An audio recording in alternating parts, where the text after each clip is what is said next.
أعوذ بالله من الشيطان الرجيم بسم الله الرحمن الرحيم الحمد لله رب العالمين وصلى الله على محمد وآله الطاهرين اللهم صل على محمد وآل محمد وعجل فرجه.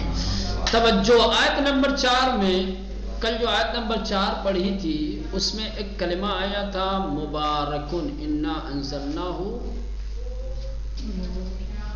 کہاں گیا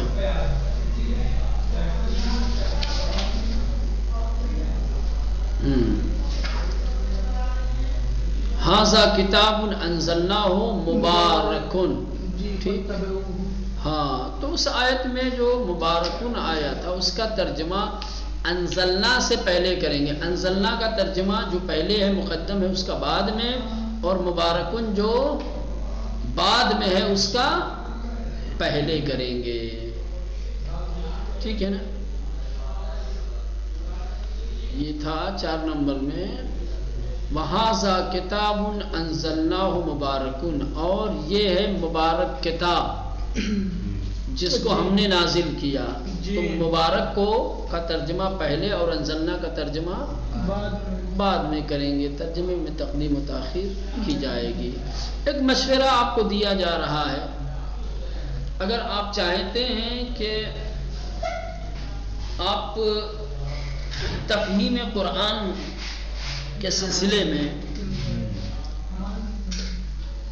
آگے بڑھیں، آپ کا درس آپ کی بحثیں مفید ثابت ہوں آپ کے لیے، آپ زیادہ سے زیادہ قرآن فہمی کو ترک کر سکیں، تو اس کے لیے ایک مشورہ ہے. 5 بنیادی اصول ہیں. ان اصولوں کو کیا ہے یاد کیجئے اور اس کی پابندی کیجئے. ذہن نشینی سب سے پہلی چیز ہے. ظاہر سی بات ہے تمام چیزیں اسی کے اوپر منحصر ہیں. جس قدر انسان کا حافظہ تیز ہوگا، انسان جس قدر مطالب کو یاد رکھے گا، ذہن نشین کرے گا، اس کے لیے اتنی سہولتیں آسانیاں ہوں گی. ایک ذہن نشینی سمجھ رہے ہیں؟ انسان اپنی ذہانت کے اعتبار سے کیا ہے کوشش کرے. اگر آپ کا ذہن ماشاءاللہ بہت تیز ہے، ایک مرتبہ سننے یا پڑھنے سے بات ذہن میں بیٹھ جاتی ہے تو آپ کے لیے ایک مرتبہ کافی ہے. لیکن اگر کسی کا ذہن اتنا تیز نہیں ہے کہ ایک مرتبہ پڑھ لینے یا سن لینے سے وہ چیز یاد ہو جائے، تو اسے چاہیے کہ وہ تکرار کرے، کئی مرتبہ اس چیز کو پڑھے، دہرائے، تاکہ وہ چیز ذہن نشین ہو سکے. ذہن نشینی ضروری ہے. یاد کرنا مطالب کا وہ ضروری ہے. اگر یاد نہیں رہے گا بھول جائیں گے تو کس مثلا کہ آپ وہ ترجمہ کر پائیں، یا مثلا ایک کلمہ گزرا جس کا معنی پہلے بیان کر چکے ہیں، آپ نے اس کے معنی کو ذہن نشین نہیں کیا، یاد نہیں کیا، پھر آگے آیت میں وہی کلمہ آ گیا، گاڑی پھنس جائے گی، ترجمہ نہیں کر پائیں گے. لیکن آپ نے اگر ذہن نشین کیا ہے، یاد کیا ہے، تو آسانی کے ساتھ ترجمہ کر کے آگے بڑھ جائیں گے. یہ ذہن نشینی بہت ضروری چیز ہے. ایک ہے تسلسل. تسلسل کا مطلب یہ ہوتا ہے کہ وقفہ نہیں ہونا چاہیے کہ آج آدمی کام کرے کل کو چھوڑ دے، 2 دن آرام کرے اور پھر بیچ میں جو ہے وقفہ ڈال دے. سمجھ رہے ہیں؟ درسیاتی امور میں تسلسل ضروری ہے. درسیاتی امور میں تسلسل جب منقطع ہو جاتا ہے، ٹوٹ جاتا ہے، تو بہت ساری چیزیں کیا ہے ذہن سے نکل بھی جاتی ہیں، اور وقفے کی وجہ سے، تسلسل ٹوٹنے کی وجہ سے انسان کے ذہن کے اوپر بھی بہت اثر پڑتا ہے. آپ نے دیکھا ہوگا سنیچر سے لے کے پنجشنبے تک جو آپ پڑھتے ہیں، ٹھیک، خصوصاً سنیچر کے دن جو آتے ہیں پڑھتے ہیں، سنیچر کو ایک نکال دیا جائے تو اتوار سے پنجشنبے تک یہ جو تسلسل رہتا ہے آپ کے درسیات کا، ٹھیک، اس میں اور ایک دن جو وقفہ ہو جاتا ہے جمعے کا، اس کے بعد سنیچر والے درس میں دیکھیں کتنا فرق ہے. ایک دن کے وقفے سے کام کتنا خراب ہو جاتا ہے، کتنی الجھنیں بڑھ جاتی ہیں، کتنا انسان جو ہے پڑھنے کا دل نہیں کرتا ہے، کتنی چیزیں پڑھی ہوئی بھول جاتا ہے. نہیں ہوتا ہے ایک دن کے وقت. تو تسلسل ضروری ہے. سمجھ رہے ہیں؟ ہاں. کہ مسلسل انسان جو ہے کام کرتا رہے، مسلسل پڑھتا رہے، مسلسل دہراتا رہے.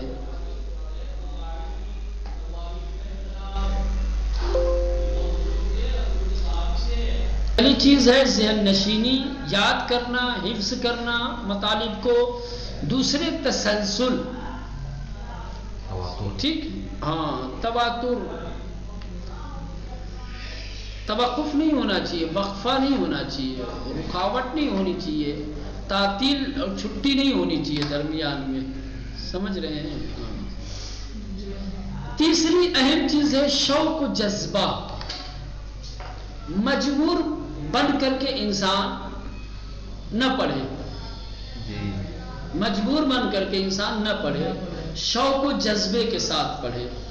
اس کا بڑا اثر ہے.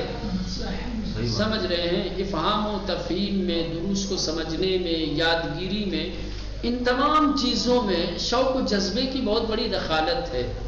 جب انسان کسی چیز کی طرف راغب ہوتا ہے، جب کسی چیز کا شوق ہوتا ہے، تو اس کو طلب کرنے، اس تک پہنچنے، اس کے کسب و حصول کے لیے ذہن و دماغ سب کچھ آمادہ رہتا ہے. کب کہاں سے کیسے مل جائے، شوق ہے.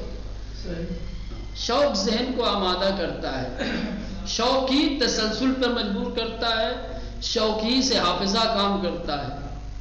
سمجھ رہے؟ شوق و جذبہ بہت بڑی چیز ہے.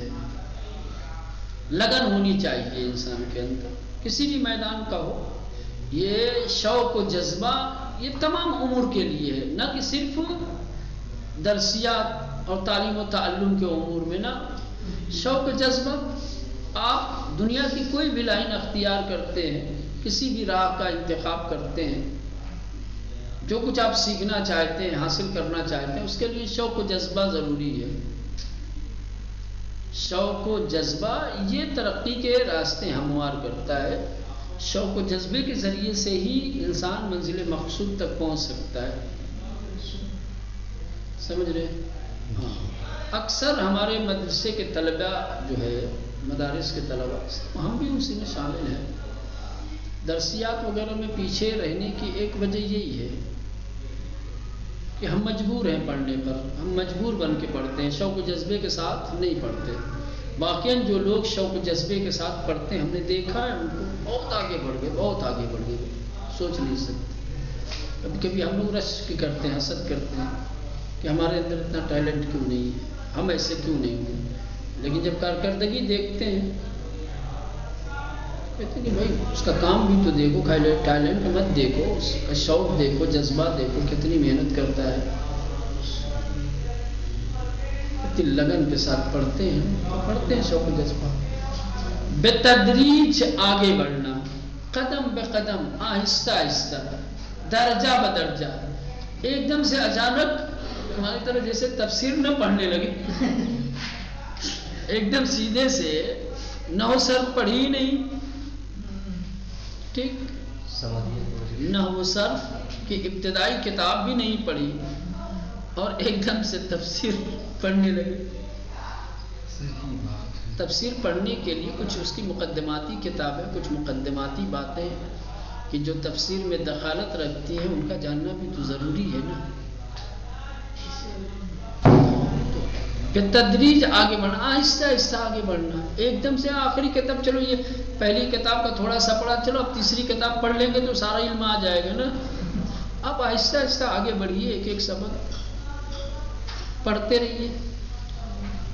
یا آہستہ آہستہ روز ایک ایک قدم آگے بڑھنا آپ کو منزل تک پہنچا دے گا. بس یہ ہے کہ بیٹھے نہیں، ایک ایک قدم بڑھاتا رہے. دہرانا، یہ دہرانا بہت بڑی چیز ہے. سمجھ رہے ہیں؟ اس سے جو باتیں ذہن سے نکل جاتی ہیں، یا مثلاً کہ یاد کو ہی باتوں میں جو شبہات پیدا ہو جاتے ہیں، شک پیدا ہو جاتے ہیں، پتہ نہیں صحیح ہے یا غلط ہے، کیا ہے، دہرانے سے یہ تمام چیزیں دور ہو جائیں گی. تو یہ 5 اصول بتائے ہیں، ان 5 اصولوں پر عمل کیجیے، ان 5 اصولوں کی پابندی کیجیے. انشاءاللہ اس کا اثر اور نتیجہ بھی آپ دیکھیں گے کہ انشاءاللہ آپ بہترین مترجم اور بہترین مفسر قرآن بن سکتے ہیں۔